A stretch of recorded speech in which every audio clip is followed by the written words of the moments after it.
આજે આ અમે પ્રયાગરાજની જેમ સમુદ્ર મંથન જ્યારે થયું ત્યારે ચાર એવા બુંદ જ્યાં આગળ શરીર આપણે ધરતીના પર જ્યાં હરિદ્વાર છે, નાસિક કુંભમેળો ભરાય, હરિદ્વાર કુંભમેળો ભરાય, પ્રયાગરાજ હમણાં જ પ્રયાગરાજમાં ગયા વર્ષે ગયો, અત્યારે હું પણ પ્રયાગરાજથી જ આવી રહ્યો છું કારણ કે મને શિવરાત્રિ મને બહુ પ્રિય છે ગુજરાતની.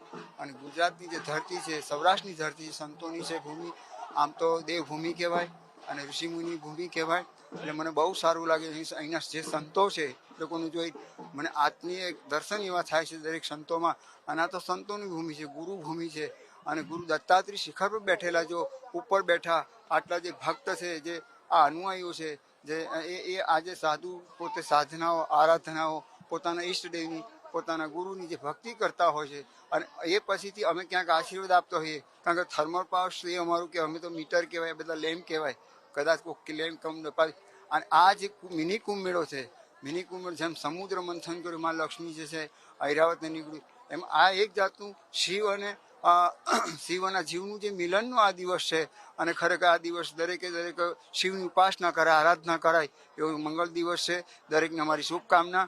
અને આપે જે અમને મીડિયા મારફતે અમારા હિન્દુ સનાતન ધર્મનું જે તમે કરી રહ્યા છો એમને બહુ સંતોને બહુ સારું લાગે કારણ કે એ લોકો ઘણા દેશ વિદેશના લોકો છે અહીંયા આવી શકતા નથી, તો ઘણા માણસો આવી શકતા નથી. તમે ટીવીના માધ્યમથી આ તમારી ચેનલના માધ્યમથી તમે જે બતાવી શકો છો એ સારું છે. ઘર બેઠા અમારે દર્શન કરી શકે.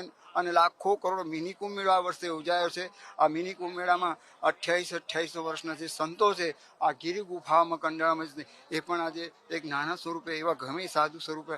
અને ગુરુ દત્તાત્રેય અહીં 33 કોટી દેવના જે બેસણા છે, આ એક ઋષિભૂમિની જે એક ઋષિભૂમિની જે આ ભૂમિ છે, આ ભૂમિની અંદર કદાચ એની હવા પણ લાગી જાય તો આપણું તન મન ધન કંઈક આજુ પાવન થઈ જાય છે. આ ધરતીને લાખો લાખો પ્રણામ કરવા વંદનીય અમારી આ ધરતી છે. ભારત માતાનો જય જયકાર થાય, ભારત માતાનો અને સનાતનનો જે ગાય માતાનો જય જયકાર થાય.